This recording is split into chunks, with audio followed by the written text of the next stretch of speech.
고백하도록 하겠습니다. 다 같이 묵도 드리시겠습니다.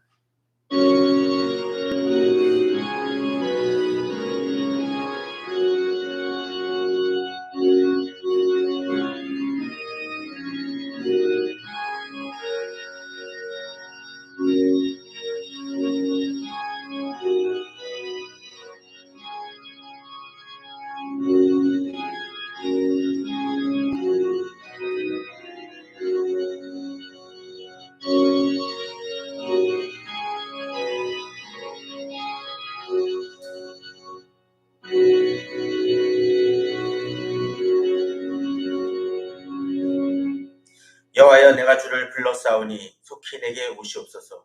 내가 주께 부르짖을 때 내 음성에 귀를 기울이소서. 나의 기도가 주의 앞에 분향함과 같이 되며 나의 손드는 것이 저녁 제사같이 되게 하소서. 영광과 존귀를 받으시기에 합당하신 하나님 아버지, 오늘 저희들 이렇게 주님 앞에 나와 예배로 나아갑니다. 하나님 아버지, 예배를 받아 주시옵시고 또 이 예배를 통해서 주의 은혜와 주의 영광을 저희들에게 나타내 보여 주시옵소서. 예수 그리스도의 이름으로 기도하옵나이다. 아멘.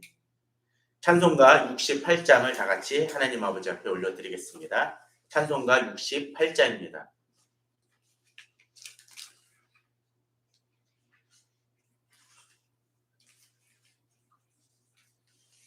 찬송가는 새 찬송가입니다. 68장입니다.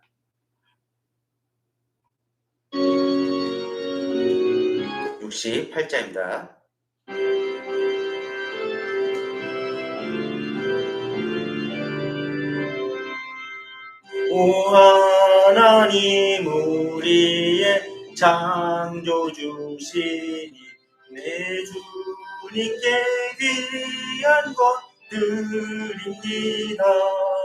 내 주께만 엎드려 경배드리며 내 주의 이름 높이 찬양하네. 오 하나님, 우리의 대주제시여 큰 풍랑이 일 때도 도우셨네. 죽음에서 우리를 구하셨니 내 주의 이름 높이 찬양하네. 주 하나님 이름을 함께 높이며 대주제께 영광을 돌리오리. 그 능력이 우리를 지켜주시니 주 하나님을 높이 찬양하네. 아멘. 교동문 17번입니다. 시편 29편입니다.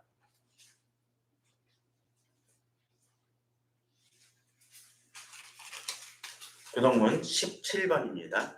시편 29편입니다. 다 같이 교독하시겠습니다. 너희 권능 있는 자들아, 영광과 능력을 여호와께 돌리고 돌릴지어다.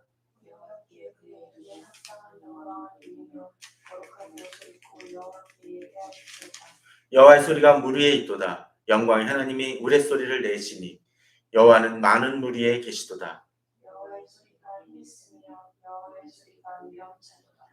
여호와의 소리가 백향목을 꺾으시며 여호와께서 레바논 백향목을 꺾어 부수시도다.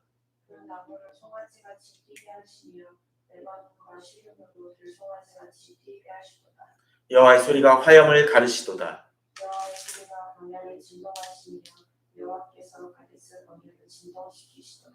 여호와의 소리가 암사슴을 낙태하게 하시고 살림을 말갛게 벗기시니 여호와께서 홍수 때에 좌정하셨으며 여호와께서 영원하도록 왕으로 좌정하시도다. 여호와께서 자기 백성에게 힘을 주시며 여호와께서 자기 백성에게 복을 주시리로다. 아멘. 다 같이 사도신경으로서 우리들의 신앙을 하나님 아버지 앞에 고백하도록 하겠습니다. 전능하사 천지를 만드신 하나님 아버지를 내가 믿사오며 그 외아들 우리 주 예수 그리스도를 믿사오니 이는 성령으로 잉태하사 동정녀 마리아에게 나시고 본디오 빌라도에게 고난을 받으사 십자가에 못 박혀 죽으시고 장사한 지 사흘 만에 죽은 자 가운데서 다시 살아나시며 하늘로 사 전능하신 하나님 편에 앉아 계시다가 저리로서 산자와 죽은 자를 심판으로 오시리라. 성령을 믿사오며 거룩한 공회와 성도가 소리고타는 것과 죄를 사하여 주시는 것과 몸이 다시 사는 것과 영원히 사는 것을 믿사옵나이다. 아멘. 저희들 다 같이 합심하여 기도드리도록 하겠습니다. 저희들 기도할 때 저희들 예배를 놓고 기도하겠습니다. 또 저희들이 온전히 주님 앞에 주님만을 바라보는 예배되게 하여 달라고, 또 예배를 가로막는 모든 것 제거하여 달라고 기도하겠습니다. 저희들 개인적인 기도 제목들, 저희 가족을 위한 기도 제목도 드리도록 하겠습니다. 또 이 땅을 놓고도 기도하겠습니다.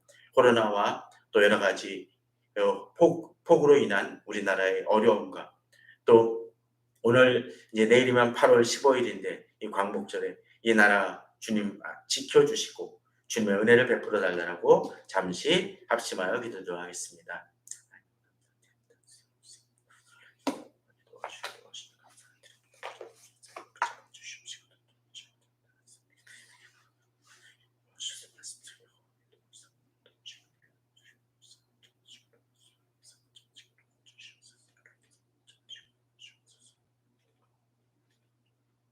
저희들 언제나 지키시고 도우시는 하나님 아버지, 오늘도 저희들 이렇게 주님 앞에 나와 예배로 나아갑니다. 하나님 아버지, 우리 주변에 최근에 폭우와 또 코로나로 인해서 여러 가지로 어려움과 또 힘듦이 정말 증폭되는 그 상황 속에서도 저희들 지키시고 도우시고 이끄시는 하나님으로 인해 저희들 감사를 드립니다.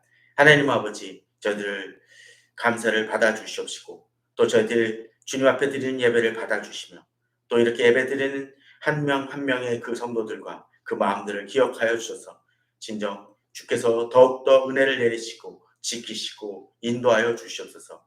또한 저희들이 간구하는 주님 앞에 드리는 기도 제목들을 하나하나 응답되어지게 축복하여 주시고, 여러 가지 어려움과 공경이 있으면 그 문제들을 풀어주셔서 더욱더 주님의 백성이라면 주께서 지키시고 인도하시고 보호하신다는 것을 저희들이 깊이 체험하고, 또 그 은혜를, 또 주님의 그 손길을 이 세상 모두에게 전할 수 있는 저희들에게 도와주시옵소서. 또한 이 땅을 놓고 기도하는 저희들에게 도와주시옵소서.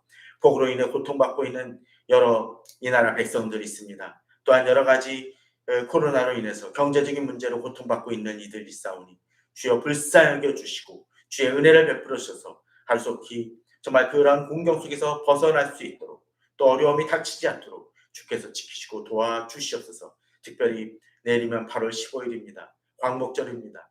이 나라 여러 가지 어렵고 힘든 많은 과정들을 겪어왔는데 그 속에서도 주께서 지키시고 도우셨기에 지금 저희들이 이렇게 예배드릴 수 있음을 주께 감사드리며, 또한 그러한 그 주님의 손길이 이 땅에 계속적으로 임하여서 진정 이 땅을 지키시고 보호하시는 그 주님의 놀라움을 경험하고, 또 그 놀라움을 통해서 이 땅 백성들이 모두 다 주님을 경배하며 주님을 찬양하는 백성들 될 수 있도록 주여 은혜 내려주시고 축복하여 주시옵소서. 그러한 주님을 바라보며 저희들 예배 드리오니 저희들 이 예배를 받아주시고 은혜 내려 주시옵소서. 우리를 구원하여 주신 예수 그리스도의 이름으로 기도하옵나이다. 아멘.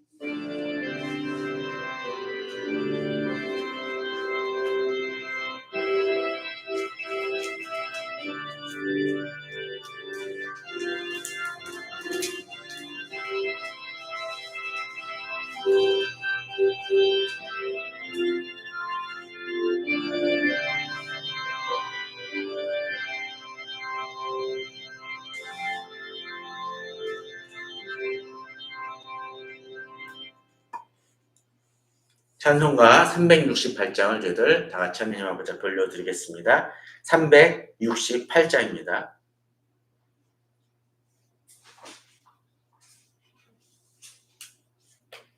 새 찬송가입니다. 368장입니다.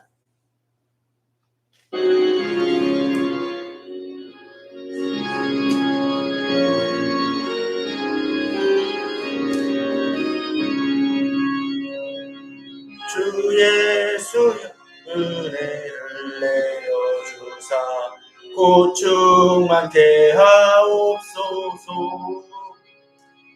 이주리고 목마른 나의 맘에 주 성령을 부소서. 주께 예수여 충만하는 내 영혼에 부소서. 주 예수만 나의 힘되고 내 만족함 됩니다. 주 예수여 죄에서 풀어주사 날 정결케 하옵소서. 이 세상의 유혹이 나의 맘에 등 못하게 하옵소서. 주 예수여 충만하는 내 영혼에 부소서. 주 예수만 나의 힘되고 내 만족함 됩니다. 옛 야곱이 천사와 씨름하던 그 믿음을 주옵소서. 이 세상의 물결이 융융해도 날 평안케 하옵소서. 주 예수여 충만하는 내 영혼에 부소서. 주 예수만 나의 힘되고 내 만족함 됩니다.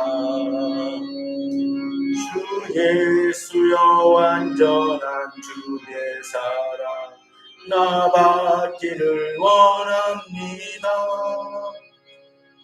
그 사랑이 내 맘에 충만하여 날 기쁘게 하옵소서. 주 예수여 충만한 은혜 내 영혼에 부소서. 주 예수만 나의 힘되고 내 만족함 됩니다. 내 마음에 임하신 주의 성령 늘 계실 줄 믿습니다. 그 은사를 나에게 부어주사 주 섬기게 하옵소서. 주 예수여 충만하는 내 영혼에 부소서. 주 예수의 힘되고 내 만족함 됩니다.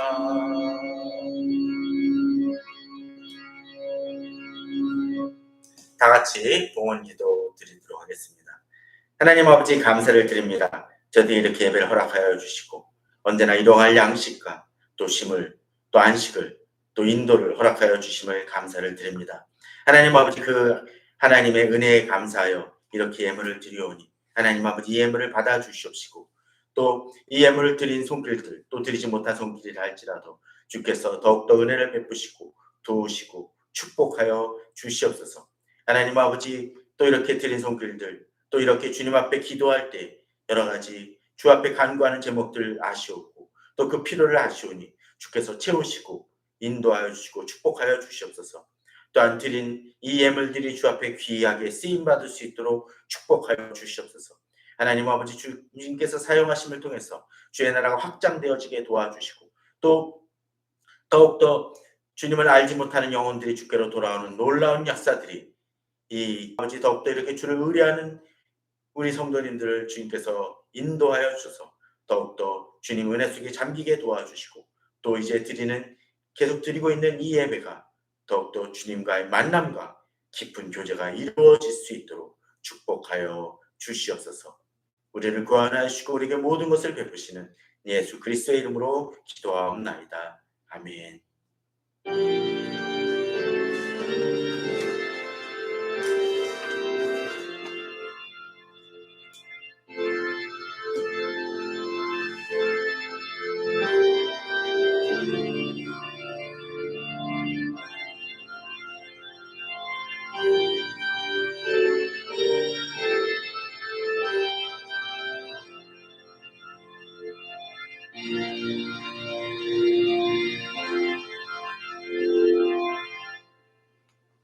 주일 예배 오신 성도님들을 환영합니다.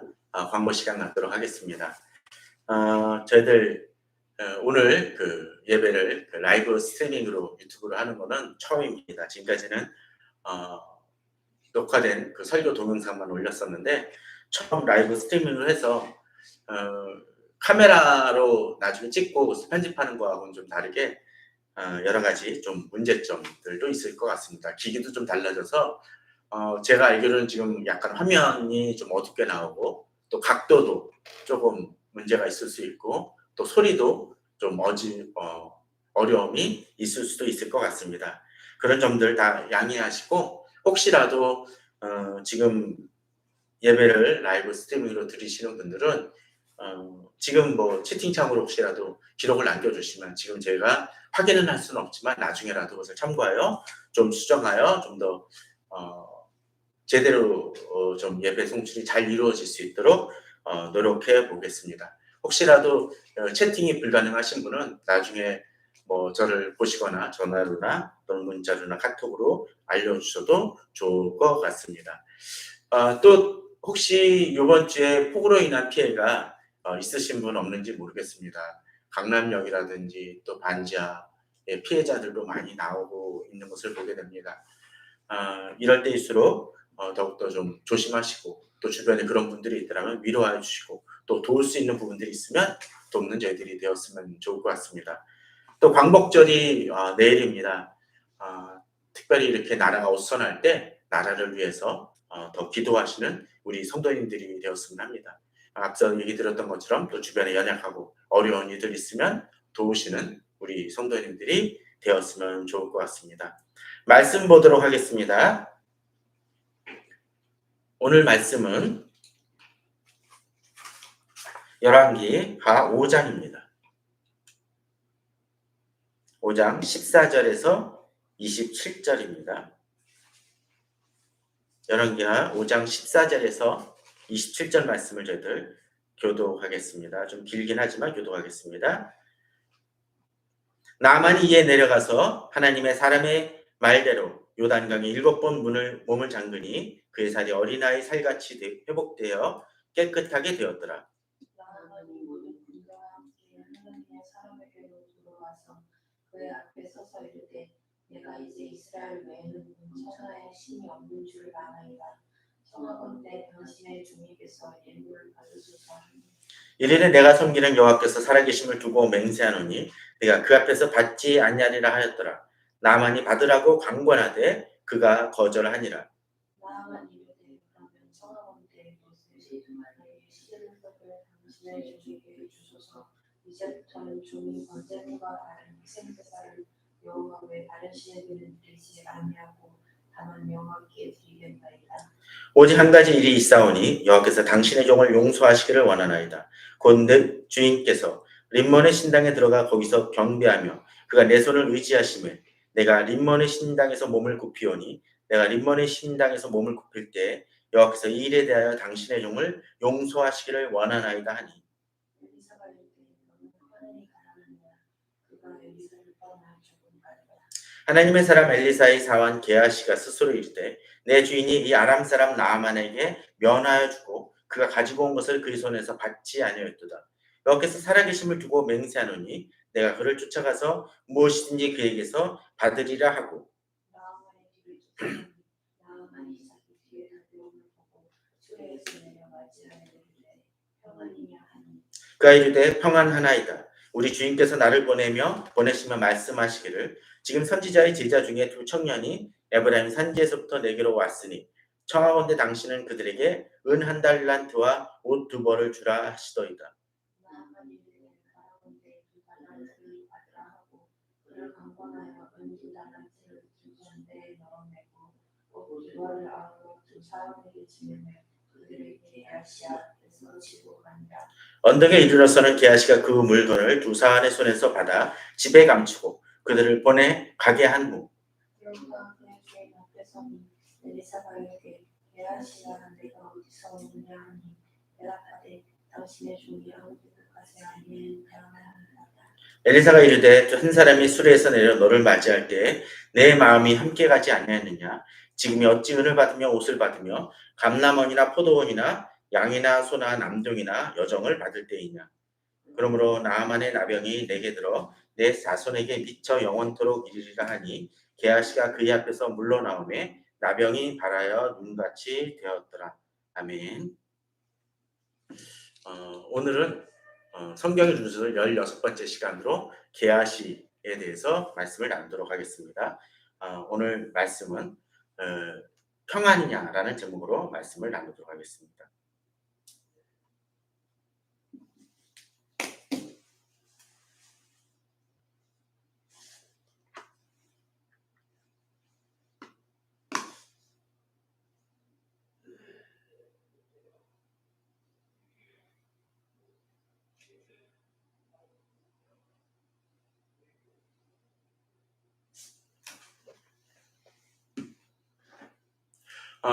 내일은 광복절입니다. 다 아시죠?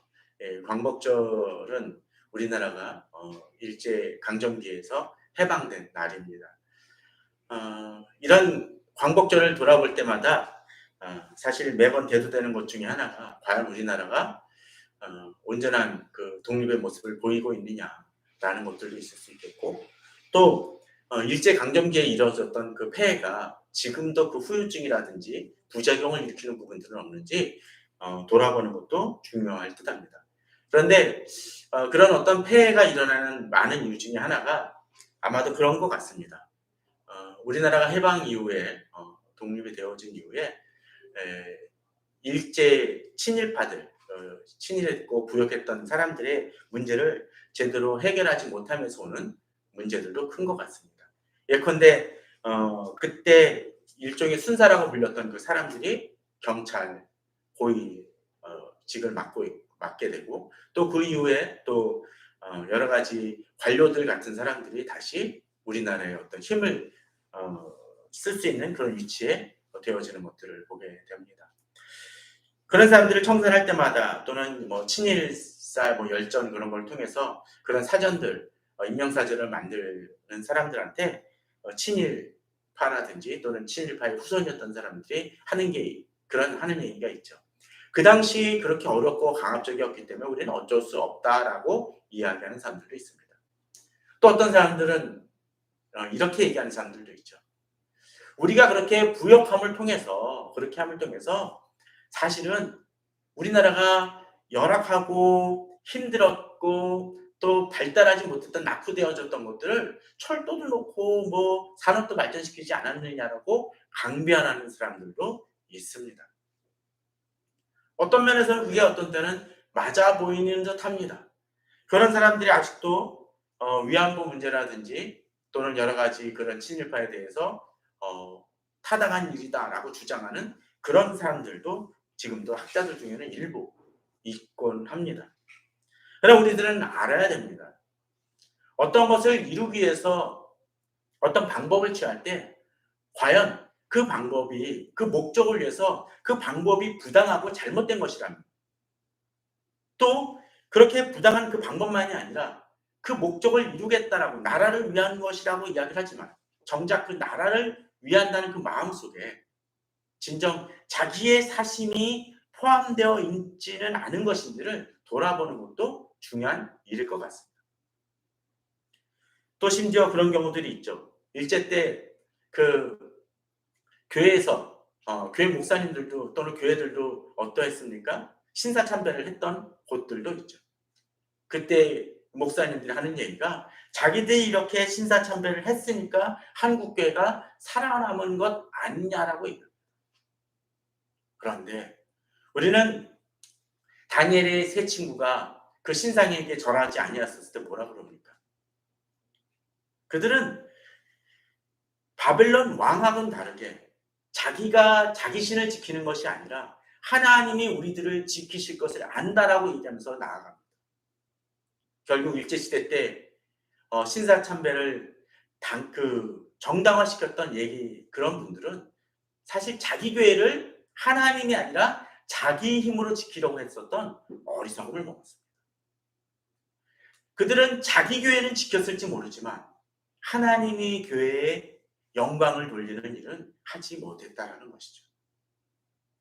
저는 오늘 본문을 통해서 또 다른 성경의 루저들에 해당되어지는 게하시를 살펴보았습니다. 사실 오늘 본문은 많이 아는 구절입니다. 아니, 오늘 구절보다는 어느 구절이 좀 많아요. 그 앞에 본문에 해당이 되어지는 거죠. 앞에 본문은 뭡니까? 아람 장군이었던 나아만이 나병에 걸렸는데 그 아람 왕이 어떻게 하죠? 그 장수를 너무나 사랑하니까 이스라엘에 가면은 이 병을 낫게 해줄 수 있는 선지자가 있다고 하니 소문을 듣고 그 아람 나아만이 데리고 있었던 그 이스라엘 여종을 얘기를 어떻게 듣고서는 그 장군이 얘기를 하니까 이제 어떻게 하죠? 바로 장군이 얘기를 했더니 이 아람 왕이 돈과 옷들을 주면서 가서 이스라엘 왕한테 부탁을 하라고 얘기합니다. 그랬더니 이스라엘 왕이 어떻게 하나요?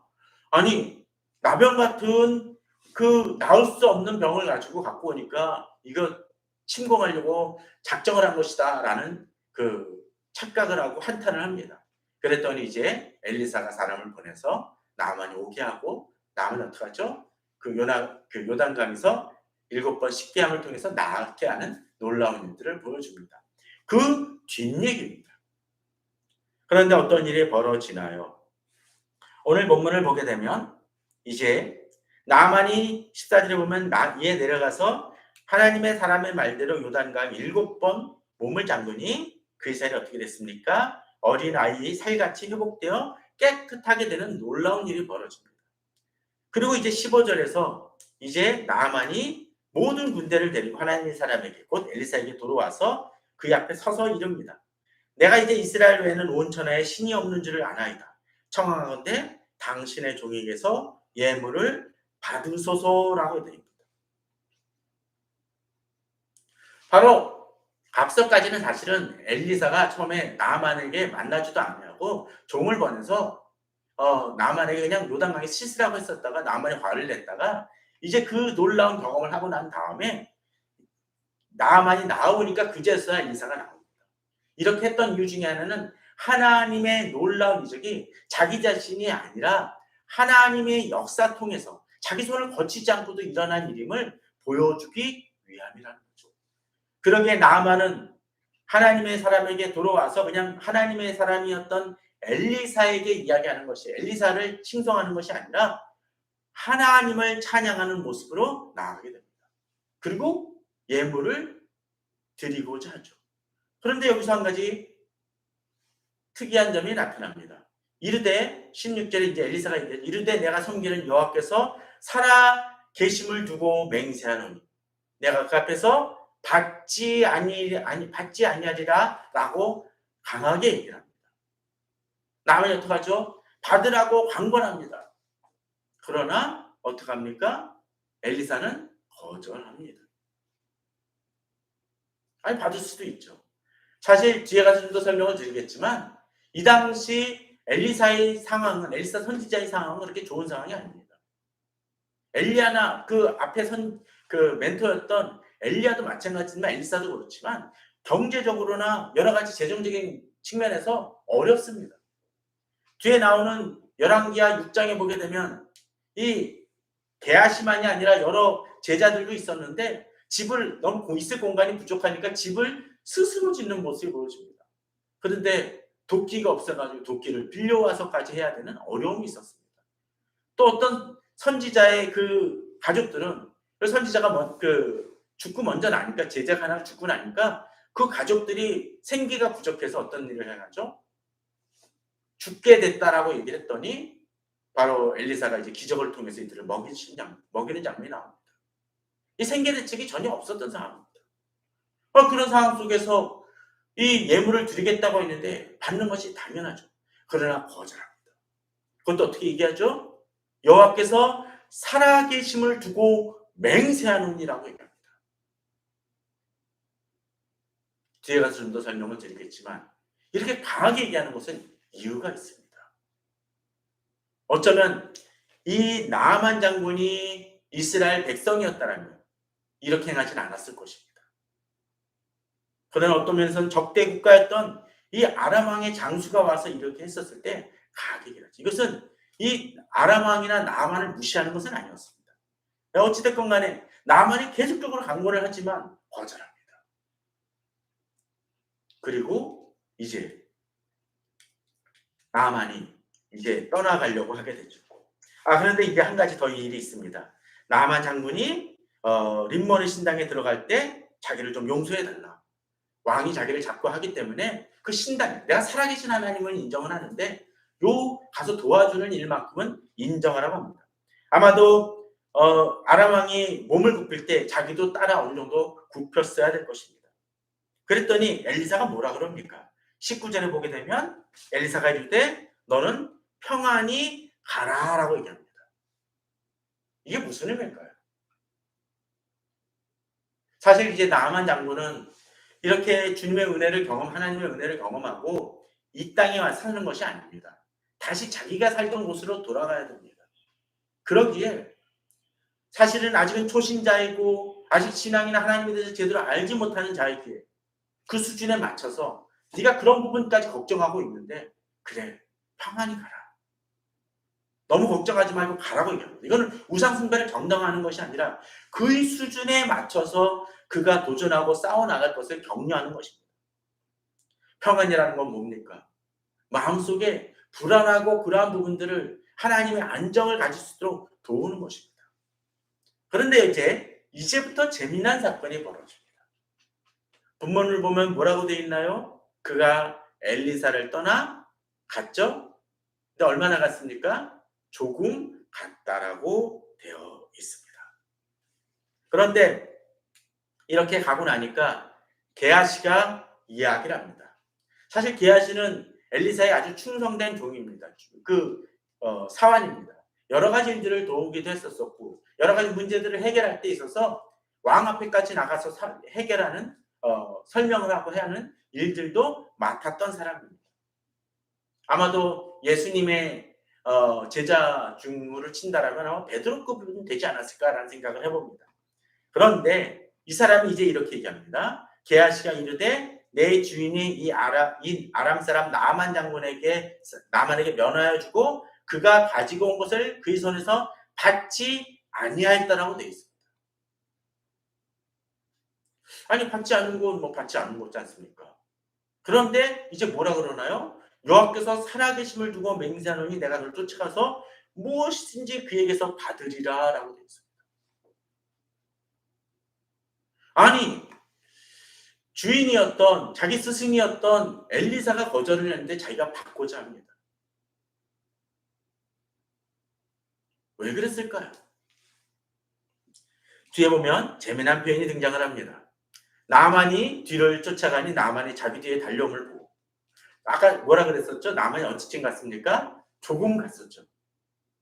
그런데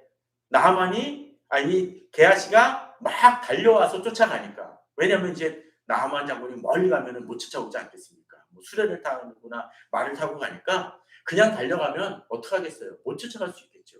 그러니까 더 멀리 가기 전에 조금 가자마자 어쩌면 엘리사가 저 멀리서 볼지도 모르는데 정말 그 위험성을 감수하고 달려가는 모습을 보여줍니다. 그랬더니 어떡하나요? 나아만 장군이 했던 첫 번째 말이 뭡니까? 평안이냐. 하필 이 단어를 쓴 거는 성경에서 참 아이러니컬 재미를 보여주는 것 같습니다. 앞서 엘리사가 나아만 장군을 보낼 때 뭐라 그랬었죠? 평안히 가라고 했습니다. 그런데 지금 엘리사가 그렇게까지 얘기를 했는데 그의 사환인 게하시가 막 뛰어오니까 뭔가 위기와 불안한 일이 발생한 건 아닌가? 뭔가 잘못된 일이 발생한 건 아닌가? 걱정되지 않겠습니까? 그러니까 평안이냐라고 묻습니다. 물론 게하시는 그렇게 얘기했을 때 안녕하세요, 안녕하십니까 하는 그 표현처럼 아마도 평안하나이다라고 얘기합니다. 그런데 그 뒤가 문제입니다. 우리 주인께서 나를 보내시며 말씀하시기를 지금 선지자의 제자 중에 두 청년이 에브라임 산지에서 내게로 왔으니 청하건대 당신은 그들에게 은 한 달란트와 옷 두 벌을 주라 하시더이다. 엄밀하게 얘기해서 이게 평안입니까? 이게 평안한 일일까요? 아니 그냥 일상적인 일일 수도 있겠지만 앞서 엘리사가 어떻게 했나요? 강하게 하나님의 살아계심을 두고 이걸 받지 않겠다라고 강하게 얘기를 했는데 갑자기 떠나가자마자 조금 있다가 갑자기 와가지고 그 게하시가 막 그것도 걸어오는 것도 아니고 조금 간지 출발하자마자 바로 뛰어와가지고 이야기하는 거예요. 평안이냐? 평안하다고 했는데 그런데요. 우리 애들을 야단칠 때 가끔 그런 일 있지 않습니까? 무슨 사고를 쳤는데 너 학교에서 잘 지냈니? 그러면 뭐라 그러나요? 잘 지냈어요. 그런데요. 선생님이 제가 애 때렸다고 어머니 좀 학교로 오래요 라고 얘기를 했다고 쳐봅시다. 그 학교에서 잘 지낸 겁니까? 잘 못 지낸 거죠. 엘리사는 평안하냐? 평안히 가라라고 얘기를 했는데 그런데 그 종이 막 뛰어오니까 나만은 걱정이 돼서 얘기합니다. 그리고 하는 얘기가 방금 거절했던 그 예물을 달라고 요청하는 장면이 등장을 합니다. 이런 과정을 통해서 사실은 나만 장군은 그것을 뒤에 보면은 게하시가 달라는 것보다 더 주긴 했지만 그 마음이 어떠했을까요? 엘리사에 대해 신뢰가 되었을까요? 그에게 대해서 이만큼 은혜를 받았더라면 그 은혜가 아마 반토막 나지 않았을까요?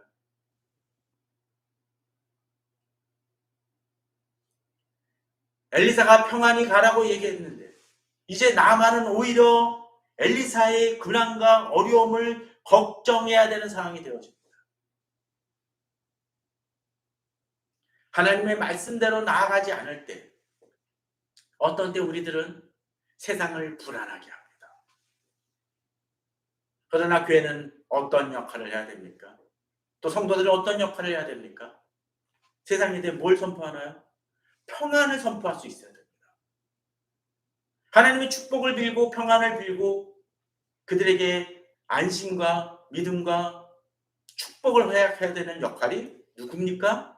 바로 교회와 성도이고 목회자입니다. 그러나 목회자와 성도와 교회가 하나님 앞에 바로 서지 못할 때 어떤 일이 벌어지나요? 세상이 이야기합니다. 당신들 평안합니까? 교회 싸움이 벌어질 때 뭐라 그러나요? 교회에 대해서 세상은 얘기합니다. 교회가 제대로 돌아가는 거 맞습니까? 목회자가 사고 칠 때 뭐합니까? 세상은 얘기합니다. 당신들 제대로 된 거 맞습니까? 마치 나만 장군은 그런 마음으로 좀 대하는 것일지도 모릅니다. 더더군다나 지금 게하시가 하는 말 속에 앞에서 얘기했던 엘리사와 겹치는 말이 하나 있죠. 뭘까요?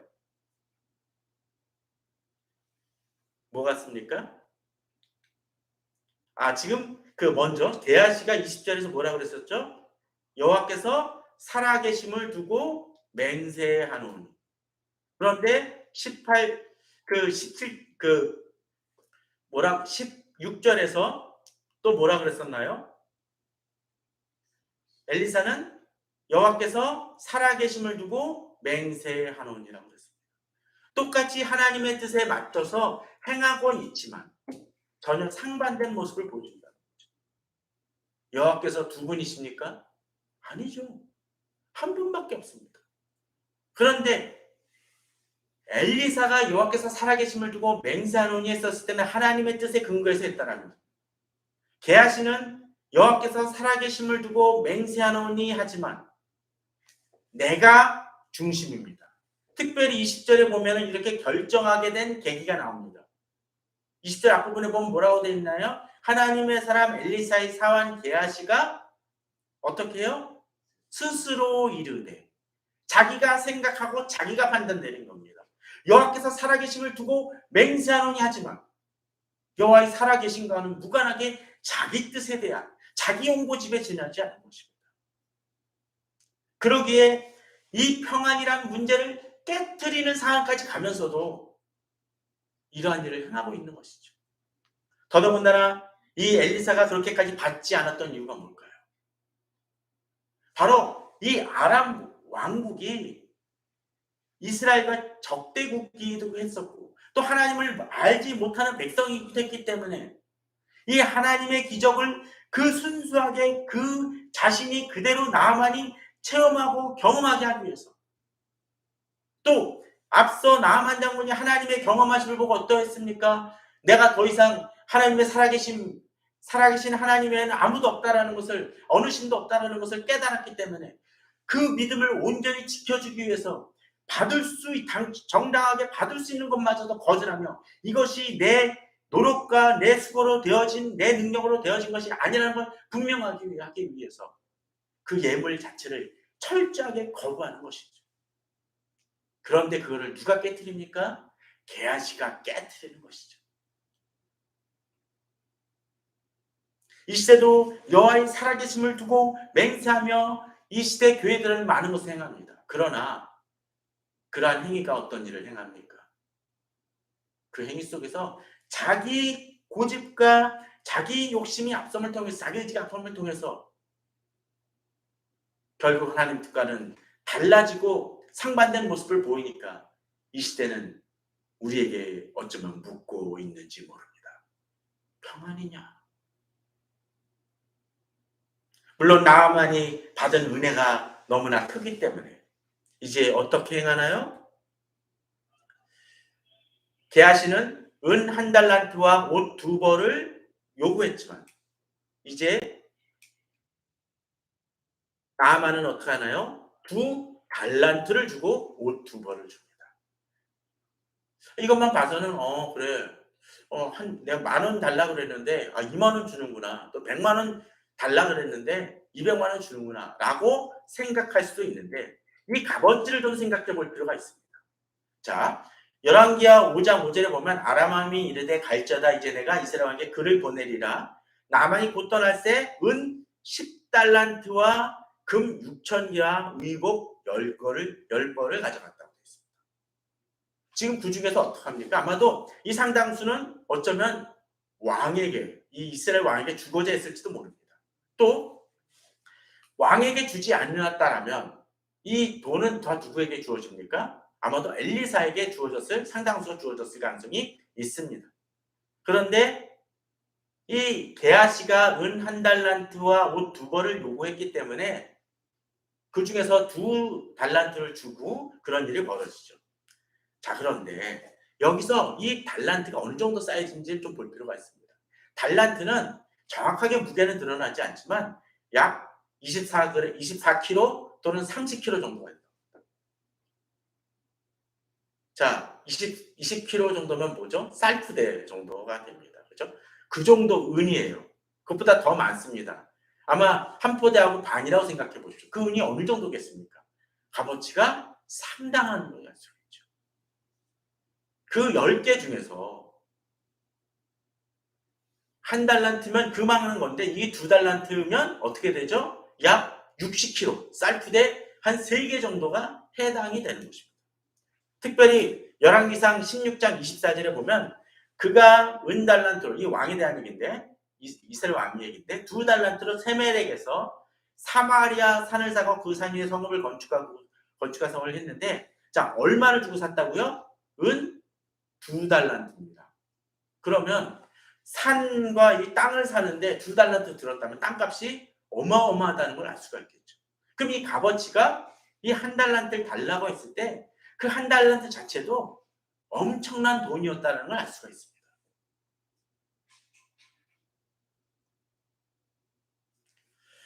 그것을 보게 되면 사실은 이 게하시가 작은 걸 하나 요구한 것 같은데 그것이 아니라는 걸 알 수가 있죠.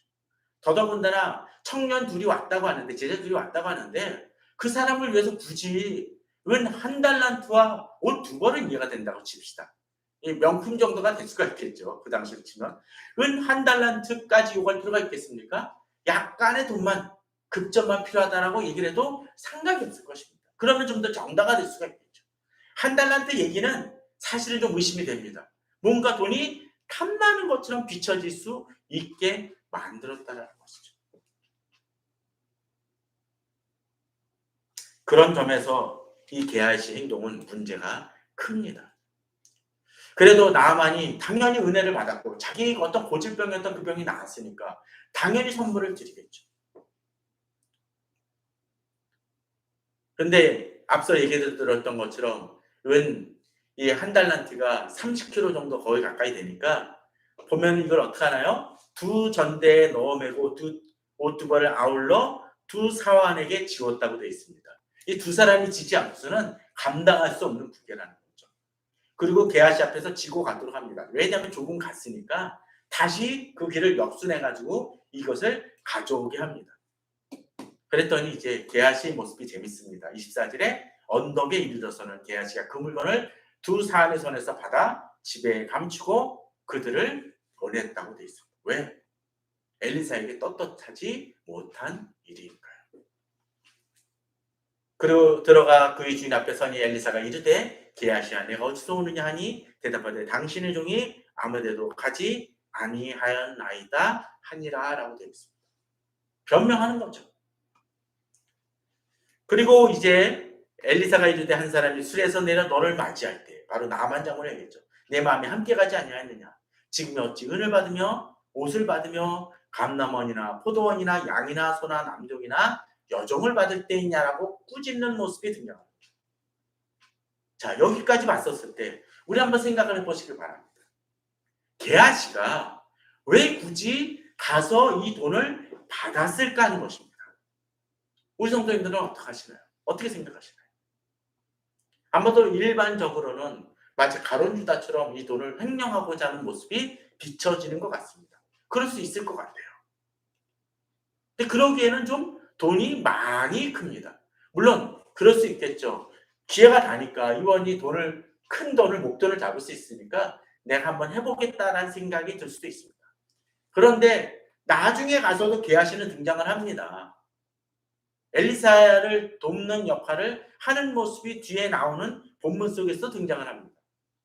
그렇다면 만일 엘리사가 이 게하시를 용서했을 수도 있지만 이렇게 붙잡아두는 이유가 이렇게 계속적으로 할 수 있도록 하는 하는 이유가 뭐였을까 하는 것이죠. 사실 성경 주석가나 또 여러 목사님들은 이 본문을 보고선 게하시가 개인적 착복을 위한 것이다라고 주장도 합니다. 그럴 가능성이 상당히 있다라고 생각이 되어집니다. 그러나 또 이런 생각도 해봅니다. 저는 제 개인적인 해석이에요. 뭐냐면 게하시가 이렇게 했던 이유 중에 하나는 당시에 엘리사가 이끌어가던 이 선지자들과 그 제자들의 그 모임이 이 집단이 공동체가 여러 가지 경제적으로 많이 어려웠기 때문에 그 재정 확보를 위해서 더 하지 않았을까라는 생각도 해봅니다. 사실 보게 되면 앞서 얘기 드렸던 것처럼 열왕기하 6장에서 어떻다고 그랬었죠? 집을 건축하는데 나무를 직접 베고 일꾼도 아니고 직접 베고 또 도끼도 빌렸다가 도끼를 잃어버리니까 이거 빌린 겁니다 하면서 제자가 한탄하는 모습을 보여줘요. 그러니까 어떡하죠? 돈이 아주 없는 곳이라는 걸 알 수가 있다는 거죠. 또 어느 여인이 후원을 했을 때도 그것을 받아들이고 쉴 곳을 마련해 주는 것을 보면은 아무것도 가진 곳이 없는 곳임을 봅니다. 그럴 때 어떤 생각이 들까요?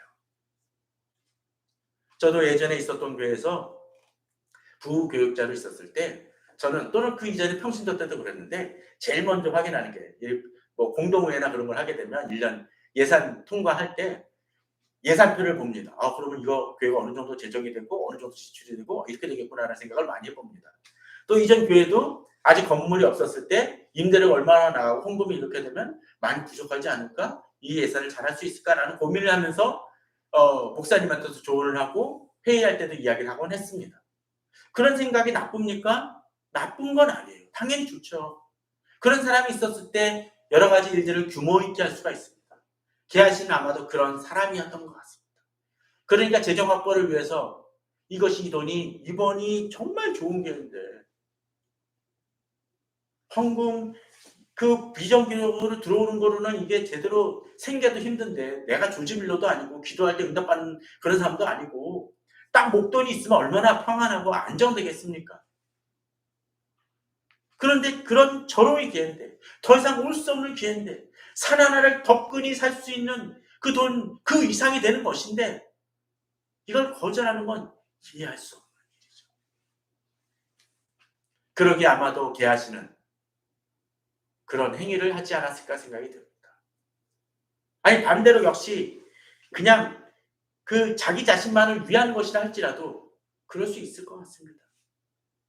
저는 이것이 두 가지 다 복합적일 거라고 생각이 들어요. 자기가 관리하다 보면 이것이 내 주머니인지 공동체 주머니인지 헷갈릴 때도 있을 수 있겠죠.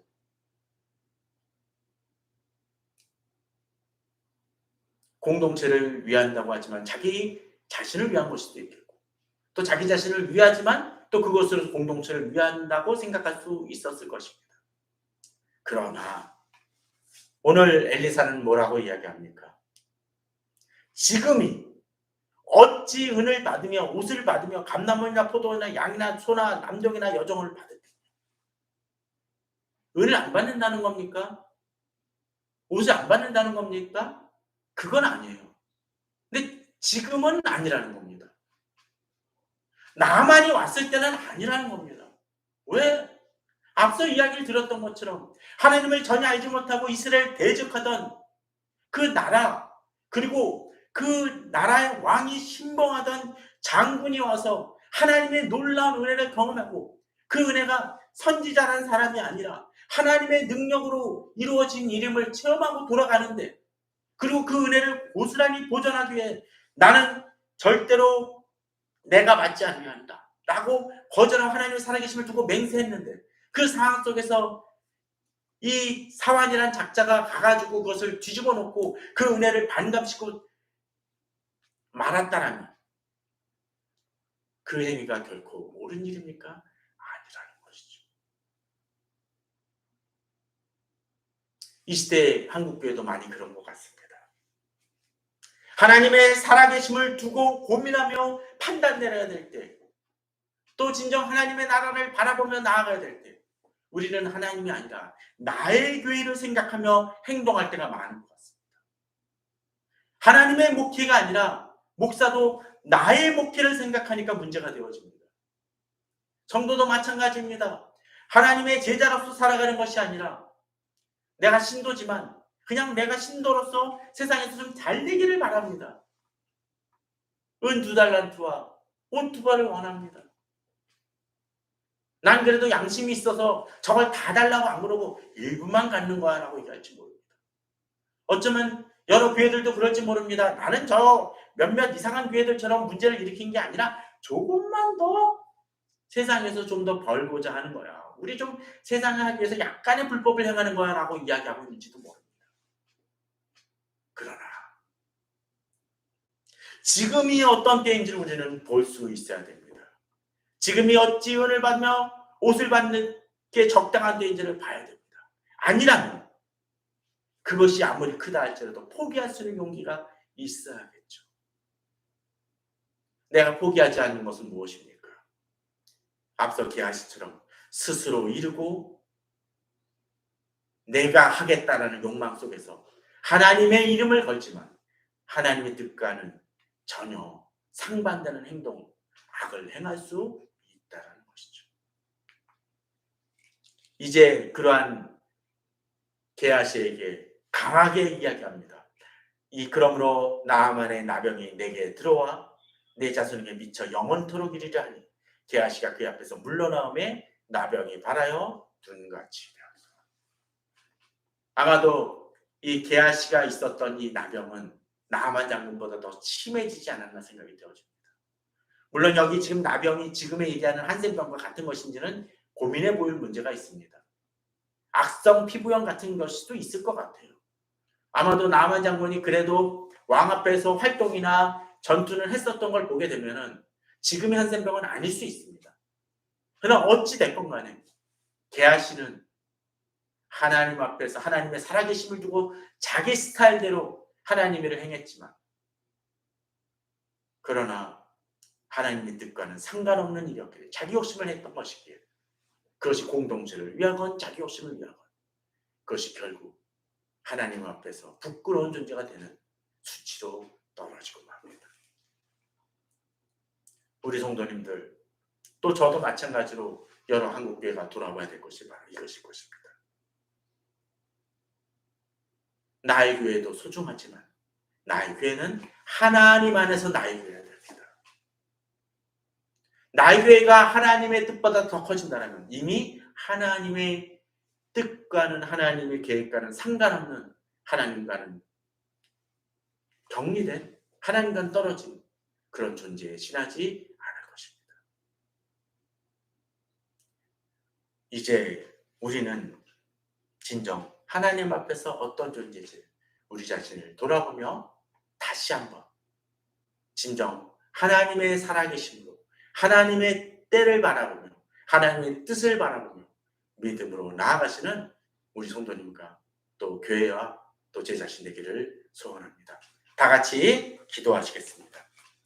하나님 아버지, 감사를 드립니다. 오늘 저희들 이렇게 주님 앞에 나와 예배를 드리고 또 이렇게 말씀을 나눌 수 있도록 은혜를 내려주심을 감사를 드립니다. 하나님 아버지, 저희들이 언제나 하나님을, 은혜를 이야기하고 하나님의 뜻이 중요하다고 얘기하지만 정작 내 욕심과 내 뜻과 내 목회를 할 때가 많음을 고백합니다.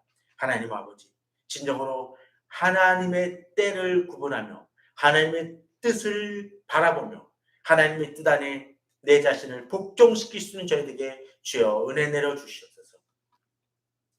하나님 일을 한다고 하지만 내 욕심과 내 의지가 강하다면 주님 그 의지를 꺾어 주시고 진정으로 하나님 말씀대로 한 걸음 한 걸음 나아가 진정 하나님의 영광을 위하고 또 하나님의 일을 이루는 저와 또 교회와 우리 성도님들 될 수 있도록 은혜 내려 주시옵소서.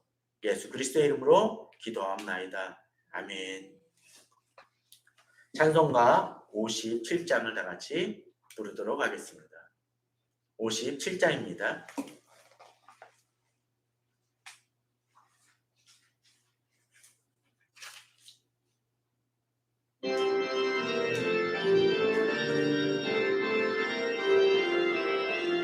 오늘 주신 말씀에 새 힘 얻어서 세상으로 나가서 살아갈 때에 나 혼자 힘으로 늘 부족하오니 주여 나를 도우사 승리하게 하소서. 아멘. 축도로서 예배를 마치겠습니다. 이제는 우리 구주 예수 그리스도의 은혜와 하나님 아버지의 극진하신 사랑과 성령 하나님의 교통하심이 오늘도 하나님, 살아계신 하나님을 바라보며 주님 뜻대로 하루하루 매 순간을 살아가기로 작정하며 또 결단하는 이 예배드리는 모든 성도들 위해, 가정들 위해 이제부터 영원토록 함께 계실지어다. 아멘.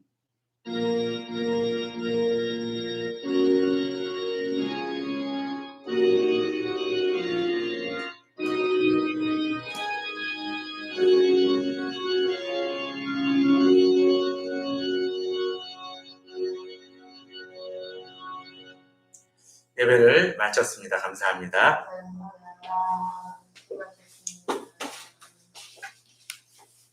이게 이거